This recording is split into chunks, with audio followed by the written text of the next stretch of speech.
Hello students, class 12th day 11th video 13th atom and nuclei का आज का आपको टॉपिक है सोडी फजान्स डिस्प्लेसमेंट लॉ। अब सोडी और फजान दो साइंटिस्ट थे, इन्होंने मिलकर कुछ डिस्प्लेसमेंट के लॉ दिए। हमने उससे पहले पढ़ा था अल्फा, बीटा और गामा पार्टिकल्स के बारे में, गामा रेडिएशंस के बारे में। ठीक है, हमें पता है कंजर्वेशन, जो इधर देखिए, सपोज कोई एक स्पीसीज है एक्स, उसका एटॉमिक नंबर है Z और मास नंबर है A। अब ये डिके होता है। अब ये कैसा है? रेडियोएक्टिव सब्सटेंस है। बताया गया था रेडियोएक्टिव सब्सटेंस स्टेबल नहीं होते, अपने आप को स्टेबल करने के लिए स्पॉन्टेनियस डिसइंटीग्रेशन होना स्टार्ट हो जाता है। सपोज इसमें से हुआ अल्फा डिके। अल्फा डिके का मतलब क्या है? हीलियम न्यूक्लियाई का निकलना। अगर आपने प्रीवियस वीडियोस देखी होंगी तो हीलियम न्यूक्लियाई निकलेगा। हीलियम क्या होता है? 2 और 4। और अब ये X था, अब यहाँ पे क्या आ जाएगा? चेंज होके Y आ जाएगा। इधर देखिए, अब यहाँ ये Z था, ये क्या है आपका एटॉमिक नंबर कहो या एटॉमिक ये चार्ज कहो। अगर ये 2 है तो यहाँ कितना होना चाहिए? Z-2, ताकि Z-2 + 2 कितना बने? Z। तो यही लिखा हुआ है कि अलजेब्राइक सम चार्जेस का डिसइंटीग्रेशन से पहले और डिसइंटीग्रेशन के बाद क्या रहना चाहिए? कांस्टेंट रहना चाहिए, कंजर्व रहना चाहिए। अब अगर इसका मास 4 है, इसका A है, तो इसका कितना होना चाहिए? A-4, ताकि A-4 + 4 कितना हो जाए? A। तो यही लिखा हुआ है कि the sum of the mass number before disintegration is equals to after disintegration. ये तो रदरफोर्ड और सोडी के कुछ रूल्स थे। उसके बाद फजान और सोडी ने मिलकर रूल क्या दिया? जब भी कोई एक रेडियोएक्टिव न्यूक्लियाई टूटेगा और उसमें से अल्फा डिके होगा, पर्टिकुलर अल्फा डिके की बात कर दी, अल्फा डिके होगा तो जो नया बनेगा। अच्छा, एक चीज और, जो ये होता है इसे बोलते हैं पेरेंट न्यूक्लियाई और इसे बोलते हैं डॉटर न्यूक्लियाई। ठीक है, अब यहां से जो डॉटर न्यूक्लियाई बना, इसका देखो एटॉमिक नंबर कितना है? Z। इसका एटॉमिक नंबर कितना है? Z-2, तो 2 कम हो गया और एटॉमिक मास 4 कम हो गया। क्या कह रहा है? जब भी कोई रेडियोएक्टिव न्यूक्लियस डिसइंटीग्रेट होगा तो डॉटर न्यूक्लियाई का एटॉमिक नंबर 2 कम हो जाएगा और मास नंबर कितना कम हो जाएगा? 4 कम हो जाएगा। The atomic number decreases by 2 and the mass number decreases by 4। Clear? उसके बाद इसका सेकेंड रूल क्या कहता है? When a radioactive nucleus emits an beta particle, its atomic number increases by 1 and the mass number remains the same। करके देखते हैं। ये आपका पेरेंट न्यूक्लियाई XZA, ये हो गया पेरेंट न्यूक्लियाई। कह रहा है इसके अंदर से बीटा डिके करो। तो ये जनरल रिएक्शंस है स्टूडेंट्स, अल्फा डिके की जनरल रिएक्शंस और ये आपकी बीटा डिके की जनरल रिएक्शंस। ठीक है, अब बीटा डिके होना है। बीटा डिके का मतलब क्या है? एक इलेक्ट्रॉन निकलेगा। बीटा डिके बताया गया था बीटा डिके की प्रॉपर्टीज में कि बीटा डिके वो होते हैं जो पॉजिटिव प्लेट की तरफ गए थे, यानी कि नेगेटिवली चार्ज होते हैं। दे आर मूविंग विद क्या कहते हैं, जो इलेक्ट्रॉन्स का मास होता है वही होता है, यानी कि जो बीटा डिके है वो आपका इलेक्ट्रॉन होता है। हम ऐसे लिख सकते हैं E-1 और 0। अब यहाँ पर जो आपका बना डॉटर, अब यहाँ ये -1 है, ये Z है। हमें एटॉमिक चार्ज क्या रखना है? कंजर्व रखना है। एटॉमिक नंबर और एटॉमिक मास दोनों कंजर्व रखने हैं। अगर ये -1 तो ये क्या होगा? Z+1, ताकि Z+1 -1 तो कितना बने? Z। अब ये 0 है तो ऑब्वियसली कितना हो जाएगा? A। तो देखो, atomic number increases by 1 and the mass number remains the same। आ रही है समझ? तो this is alpha and this is beta. तो ये सोडी फेजान्स के डिस्प्लेसमेंट के लॉ थे। 2 हुए, अब करते हैं तीसरा law. The emission of gamma particle does not change the mass number और the atomic number of the radioactive nuclei. मान लीजिए XZA, इसमें से आपको निकालना है गामा पार्टिकल या गामा डिके हुआ। ठीक है, तो गामा क्या है? गामा एक न्यूट्रल था, आपने देखा हुआ, उसके ऊपर इलेक्ट्रोमैग्नेटिक फील्ड का कोई प्रभाव नहीं पड़ता, वो बिल्कुल सीधे निकल जाते थे, है ना। तो they are moving with the speed of light, speed of light से मूव करते हैं। तो एक किस्म के क्या है? ये फोटोन्स हैं। इनका काम क्या होता है? सिर्फ और सिर्फ एक्साइटेड स्टेट से इनको ग्राउंड्स, उनकी लेवल को चेंज करना। मेटल स्टेबल स्टेट से आप एक्साइटेड स्टेट में ले आए तो जितनी एनर्जी निकलेगी दैट इज गामा। तो XZA का क्या लिखोगे? XZA से XZA बना प्लस गामा, एनर्जी लिख दो यहाँ, एनर्जी। ठीक है, तो यानी कि सिर्फ देखो मास, एटॉमिक नंबर और मास नंबर क्या है, सेम रहा। सिर्फ और सिर्फ क्या चेंज हुआ, इनकी एक्साइटेड स्टेट्स चेंज हुई। यानी कि जब अल्फा डीके होगा तो अल्फा डीके के अंदर आप ये देखो आपका न्यूक्लियाई चेंज हो रहा है। एक्स से क्या बन रहा है, वाई बन रहा है। यहाँ भी आपका क्या बन रहा है, एक्स से वाई, यानी कि पेरेंट न्यूक्लियाई और this is your daughter nuclei. यहाँ पर गामा डीके के अंदर अगर आपका स्पीसीज कोई भी है, कोई भी न्यूक्लियाई आपका है, अगर वो एक्स है तो वो क्या रहेगा, एक्स रहेगा। बट क्या चीज चेंज आएगी, सिर्फ और सिर्फ उसकी स्टेट्स चेंज हो जाएगी। कुछ बात याद रखने लायक है कि कई बच्चे पूछते हैं कि क्या अल्फा और बीटा पार्टिकल साइमल्टेनियसली एक साथ निकल सकते हैं। नहीं, अल्फा और बीटा पार्टिकल एक साथ नहीं निकल सकते, बट गामा इनके साथ निकल सकता है। मतलब अल्फा के साथ गामा निकल सकता है, बीटा के साथ गामा निकल सकता है, पर अल्फा और बीटा एक साथ कभी भी एमिट नहीं होंगे। मतलब अल्फा और बीटा एक साथ कभी भी नहीं आएंगे, अल्फा और बीटा एक साथ कभी भी नहीं आएंगे। गामा अल्फा के साथ भी आ सकता है और गामा बीटा के साथ भी हो सकता है। मतलब अल्फा बीटा एक साथ साइमल्टेनियसली पॉसिबल नहीं है। ठीक है, अब इसके ऊपर करते हैं कुछ numerical. Now students see this question carefully. Question है, a radioactive nucleus undergoes a series of decay according to the scheme. एक रेडियोएक्टिव सैंपल है ए, इस स्कीम के अकॉर्डिंग इसमें कॉन्टिन्यूअस डिसइंटीग्रेशन हुआ है। एक बार अल्फा, फिर बीटा, फिर अल्फा और फिर गामा। जब अल्फा हुआ तो ए से A1, बीटा हुआ तो A1 से A2, फिर से अल्फा हुआ तो A3, A3 के बाद जब गामा हुआ तो A4। स्टार्टिंग इसने क्या दिया है, mass number and atomic number of A R 180 and 72 respectively. यानी कि ए का जो मास नंबर है वो कितना है, 180 और जो इसका एटॉमिक नंबर है वो कितना है, 72। क्लियर, ये हमारे पास दे रखा है इसने। अब इसने A1, A2, A3, A4 के क्या पूछे हैं, एटॉमिक नंबर और मास नंबर पूछे हैं। ठीक है, अब इसमें आपको क्या करना है, अल्फा डिके करना है। बता रखा है मैंने आपको। अल्फा के बाद बनना क्या है, A1। अल्फा का मतलब क्या होता है, हीलियम न्यूक्लियाई का निकलना। तो सीधी सी बात है, पहले हीलियम न्यूक्लियाई को निकाल दो। ठीक है, यहाँ से ये 72 है तो कंजर्व रहना चाहिए, तो ऑब्वियसली कितना होगा, 70, ताकि 70 + 2 72। और ये 4 तो ये कितना होना चाहिए, 176। 176 + 4 कितना हो गया, 180। यानी कि A1 के लिए हमारे पास आ गया 70 और 176। क्लियर। उसके बाद इसने कहा कि A1 किस में डिसइंटीग्रेट हुआ, A2 में। तो अब यहाँ आ जाओ, A1 बना 70 से लेकर 176 और इसमें हो गया भाई बीटा डिसइंटीग्रेशन। बीटा का मतलब क्या है, इलेक्ट्रॉन का बाहर निकलना। तो सीधा सा इलेक्ट्रॉन पहले बाहर निकाल दो। डिसइंटीग्रेट होने के बाद बनेगा क्या, A2 बनेगा। 70 था, -1 कंजर्व रखना है, तो ये कितना होना चाहिए, 71, ताकि 71 - 1 कितना बने, 70। और ये क्या रहेगा, सेम 176। तो A2 के लिए आपके पास कितना आ गया, 71 और 176। क्लियर है यहाँ तक। उसके बाद अब A2 आ गया आपके पास। अब आ जाओ A2 से स्टार्ट करते हैं। A2 है 71, 176। क्या हुआ इसके अंदर, अल्फा हुआ तो हीलियम 24 पहले निकाल दो। और अल्फा होने के बाद A2 के बाद क्या बनेगा, A3। ठीक है भाई, अगर ये 71 ये 2 तो कितना होना चाहिए, 69 + 2 71। ये 4 है तो कितना होना चाहिए, 172 + 4 176। तो A3 आ गया 69 और 172। A3 आपके पास आ चुका है। अब A3 से A4 बनेगा with the help of gamma decay. अब देखो A3 है आपके पास 69 172 और आपको अल्फा गामा याद हो, आपको बताया था कि मास नंबर और एटॉमिक नंबर में कोई भी चेंज नहीं आता। तो A3 से बनेगा क्या, A4 बना तो क्या रहेगा 69 और 172। तो A4 आ गया आपके पास 69 और 172। क्लियर है। अगर खाली उसने अगर A4 की वैल्यू भी पूछी होती तो आपको A1 A2 A3 फिर भी कैलकुलेट करने पड़ते। वो तो मैंने साथ में जानबूझकर लिख दिया कि A1 A2 और A3 की वैल्यू बताओ। ठीक है, अगर डायरेक्ट A4 की पूछता तो भी आपको ये सब परफॉर्म करके देखना पड़ता। आपके पास किसकी वैल्यू आ जाएगी, A4 के एटॉमिक नंबर और एटॉमिक मास की वैल्यू आ जाएगी। ठीक है, अकॉर्डिंग टू सोडी-फजान रूल जब भी अल्फा डिके होता है तो अल्फा डिके के अंदर एटॉमिक नंबर 2 घट जाता है और मास नंबर 4 घट जाता है। ठीक है, बीटा डिके के अंदर मास नंबर सेम रहता है और एटॉमिक नंबर 1 बढ़ जाता है। और गामा के अंदर एटॉमिक नंबर और मास नंबर दोनों क्या रहते हैं, सेम रहते हैं। Clear students. लिसन स्टूडेंट्स, अब आपका टॉपिक है radioactive decay law. Important topic है।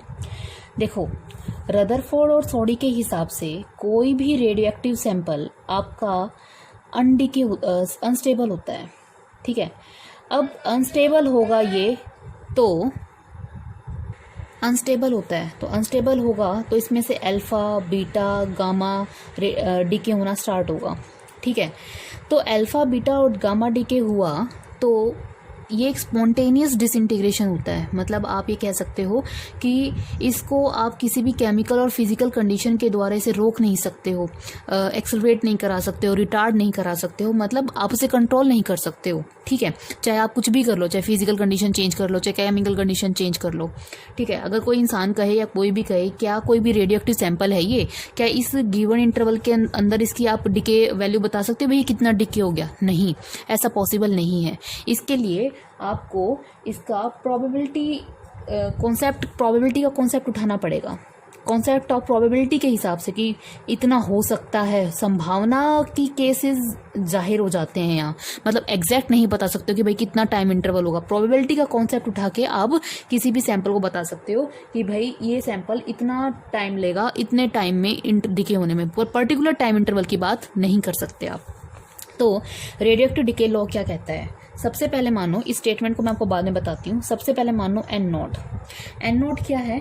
एन नॉट है the number of radioactive nuclei, बहुत इंपॉर्टेंट टॉपिक है ये, the number of radioactive nuclei present initially at t equals to 0 in the radioactive sample, in the radioactive sample. मतलब starting में N not atoms की nuclei की संख्या है कि स्टार्टिंग में न्यूक्लियाई में कितने, t इक्वल टू 0 में कितने न्यूक्लियाई आपके प्रेजेंट थे। उसके बाद अब आपको पता है सैंपल कैसा है, रेडियोएक्टिव है। रेडियोएक्टिव है तो अपने आप डिसइंटीग्रेट होना स्टार्ट होगा। डिसइंटीग्रेट होगा तो जो एन है, एन क्या है? The number of undecayed nuclei left in the sample after time t, कि n का मतलब है कि वो न्यूक्लियाई जो, अब देखो n नॉट सैंपल था, अब कुछ समय के बाद अब एटम घटने स्टार्ट हो गए, मान लो एटम इतने डिसइंटीग्रेट हो गए तो एन इतने बचे ना, तो ये एन क्या है? Number of undecayed nuclei left, कितने न्यूक्लियाई आपके लेफ्ट बचे। ठीक है, ये कहो नंबर ऑफ एक्टिव न्यूक्लियाई कितने बचे रहे, एक्टिव मतलब अब कितने प्रेजेंट हैं ऑलरेडी, या तो ये कहो कि जो खत्म हो चुके वो तो गए, जो कितने अब प्रेजेंट बच गए एक्टिव न्यूक्लियाई वो कितने हैं? एन, या ये कहो कि नंबर ऑफ अनडिकेड न्यूक्लियाई कितने हैं। ठीक, अब डीएन क्या है? The number of radioactive nuclei, the number of radioactive nuclei which disintegrate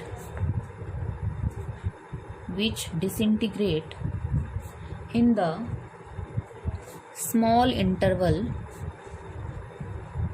dt, कि भाई dt टाइम के अंदर मान लो इतने पार्टिकल डिसइंटीग्रेट हो रहे होंगे। अब स्टार्ट करते हैं according to radioactive decay law. According to radioactive decay law क्या कहता है कि dN/dt, अब यहां पढ़ो, according to this law the number of nuclei disintegrate per second, the number of nuclei disintegrate, ये न्यूक्लियाई डिसइंटीग्रेट हो गए ना भाई, disintegrate per second is directly proportional to the number of undecayed nuclei. और undecayed nuclei क्या था? N. The क्या कहोगे? द नंबर ऑफ न्यूक्लियाई या rate of disintegration per second is directly proportional to the number of undecayed nuclei present in the sample। मैंने एक sign लगा दिया माइनस का, क्यों? क्योंकि जैसे जैसे समय बढ़ रहा है, जैसे जैसे समय आगे की तरफ जाएगा, सैंपल में से एटम की संख्या घटती जाएगी, तो टाइम बढ़ रहा है, सैंपल में अमाउंट क्या हो रहा है? घटता जा रहा है, तो साइन माइनस का। प्रोपोर्शनलिटी का साइन हटाएंगे, एक कांस्टेंट लगाएंगे, dN/dt is equals to lambda n minus lambda n। ठीक है, इस लैम्डा को कहते हैं डीके कांस्टेंट, डीके कांस्टेंट। ठीक है, अब dn, इस n को नीचे ले आओ, dN/n minus lambda into dt, integrating both side, integrating both side, dN/n integration minus का लैम्डा dt का इंटीग्रेशन, dN/n जैसे dx/x का इंटीग्रेशन क्या होता है, log x प्लस सी, ये होता है ना। तो dn/n का क्या आ जाएगा, log n is equals to minus lambda, lambda क्या है, कॉन्स्टेंट है, कॉन्स्टेंट बाहर आ जाएगा, dt का इंटीग्रेशन क्या होगा t, और एक क्या आएगा प्लस कॉन्स्टेंट c, मैंने कॉन्स्टेंट लिख दिया यहाँ, कॉन्स्टेंट c। ठीक है, अब आप एक बात बताओ, यहाँ पर वेयर, ये लिख दो यहाँ पे सीधा, where c is a constant. ठीक है, एट t इक्वल्स टू 0 पे, at t equals to 0 starting में n की संख्या कितनी थी, n नॉट, मैंने आपको पहले ही लिखवाया था यहाँ पर, n नॉट वो पार्टिकल की संख्या जब कितने पे थे, वो t इक्वल्स टू 0 पे। तो इस इक्वेशन में t को 0 कर दो और n को क्या रख दो, n नॉट, तो क्या बनेगा आपका log n को क्या रख दो, n not is equals to minus lambda, t को क्या पुट कर दो 0 प्लस c, तो c की वैल्यू कितनी आ गई यहाँ से, log n नॉट, इसको नाम दो इक्वेशन नंबर 2, इसको नाम दे दो इक्वेशन नंबर 1। यहाँ c की वैल्यू सब्स्टिट्यूट कर दो, है ना, तो क्या आ जाएगा, log n is equals to minus lambda t plus log n not. ठीक है, ये इसके नीचे आ जाएगा यहाँ log सॉरी n प्लस का इधर आके minus, log n not minus का लैम्डा t। एक फॉर्मूला पढ़ा होगा आपने, log m minus log n, क्या लिख सकते हैं, log m बाय n, तो ऐसे लिख सकते हैं इसको, log n by n naught equals to minus lambda t। Taking exponential या anti log, taking exponential on both side, taking exponential on both side, क्या आ जाएगा, n upon n naught equals to e minus का lambda t, and exponential को या anti log को, तो log से एंटी लॉग कैंसिल, तो n upon n naught equals to e minus का लैम्डा टी, और n क्या आ जाएगा आपके पास, n नॉट e माइनस का लैम्डा टी। क्लियर है, इस इक्वेशन को ध्यान से देखो, n क्या है, वो पार्टिकल्स की संख्या है जो आपकी अनडिकेड बची थी, n नॉट ओरिजिनली आपने एटम्स कितने लिए थे, e माइनस का लैम्डा टी, यानी कि पार्टिकल की संख्या धीरे धीरे जैसे जैसे समय बढ़ेगा पार्टिकल की संख्या कैसे डिके होगी, एक्सपोनेंशियल डिक्रीज होगी। तो एक्सपोनेंशियल जब डिक्रीज होगी, जब आप इसका ग्राफ प्लॉट करेंगे, तो सी दिस ग्राफ केयरफुली, यहाँ पे हमने number of undecayed nuclei at time t, यानी कि n की वैल्यू प्लॉट की है किसके साथ, t के साथ, क्योंकि क्या है, एक्सपोनेंशियली डिक्रीज कर रहा है। देखो स्टार्टिंग में एलिमेंट, स्टार्टिंग में t इक्वल्स टू 0 टाइम पे स्टार्टिंग में कितने थे, n नॉट, क्लियर है, बिल्कुल सही। उसके बाद अगर मान लो t हाफ टाइम आधा हो जाता है, तो पार्टिकल की संख्या कितनी हो जाएगी, n नॉट बाय हाफ, फिर अगला 2t सेकेंड इंटरवल में कितनी हो जाएगी, n नॉट बाय 4, आगे 3t हाफ, यानी कि इसको डिके करते करते एक्सपोनेंशियली डिक्रीज हो रहा है। यानी कि स्टार्टिंग में जब जैसे जैसे t की वैल्यू आप कहोगे, स्टार्टिंग में ग्राफ जल्दी डिके होगा, उसके बाद धीरे धीरे क्या होगा, स्लो होना स्टार्ट हो जाएगा। ठीक, यहाँ से 3 बात निकल के सामने आती है, क्या कि स्टार्टिंग में जो एक्टिव न्यूक्लियाई है वो डिके होंगे, कैसे डिक्रीज होंगे, एक्सपोनेंशियली डिके होंगे। ठीक है, ये बात तो क्लियर है, एक्सपोनेंशियली डिके होंगे, और स्टार्टिंग में ग्राफ तेजी से डिक्रीज होगा, उसके बाद धीरे धीरे कम होगा। सेकेंड थिंग, जितनी ज़्यादा लार्जर द वैल्यू ऑफ, ये कहो larger the value of lambda, जितनी ज़्यादा लैम्डा की वैल्यू होगी, higher is the rate of disintegration, सीधी सी बात है, और ये चीज़ आपको देखने को भी मिलेगी। देखो higher is the rate of disintegration, कैसे, देखो यहाँ सीधी स्टूडेंट्स, जितनी ज़्यादा लैम्डा की वैल्यू होगी, रेट ऑफ डिसइंटीग्रेशन उतना ही ज़्यादा होगा। क्लियर है ना। ठीक, उसके बाद आप ये कह सकते हो कि रेडियोएक्टिव न्यूक्लियाई का कितना, कोई भी नेचर हो, रेडियोएक्टिव न्यूक्लियाई आपका कैसा भी हो, ये डिपेंड नहीं करता है। अगर उसको बिल्कुल कंप्लीट खत्म होना है तो उसको कंप्लीट खत्म होने के लिए क्या है, बहुत ज़्यादा टाइम लगेगा। इरिस्पेक्टिव ऑफ नेचर, आप लिख सकते हो irrespective of nature of radioactive nuclei, irrespective of nature of radioactive nuclei, it will take infinite long time to disintegrate completely, यानी कि उसको पूरा ख़त्म होने के लिए जो टाइम लगेगा वो क्या लगेगा, बहुत ज़्यादा लगेगा, और जितना ज़्यादा लैम्डा ज़्यादा होगा रेट ऑफ डिसइंटीग्रेशन उतना ज़्यादा होगा। जो पार्टिकल की संख्या है, जो पार्टिकल धीरे धीरे डिके हो रहे हैं, वो कैसे डिके होंगे, एक्सपोनेंशियल डिके होंगे। ठीक है, स्टार्टिंग में ग्राफ तेजी से डिक्रीज होगा, उसके बाद धीरे धीरे स्लो होना स्टार्ट हो जाएगा। एन नोट क्या है, पार्टिकल की वो संख्या है जो starting at T equals to 0 पर प्रेजेंट है। एन अनडिकेट पार्टिकल की संख्या है। फिर हमने क्या लगा दिया यहाँ पर, आपका रेडियोएक्टिव डीके लॉ लगा दिया। ठीक है, और ठीक है स्टूडेंट्स, तब तक students stay home, stay safe, thank you.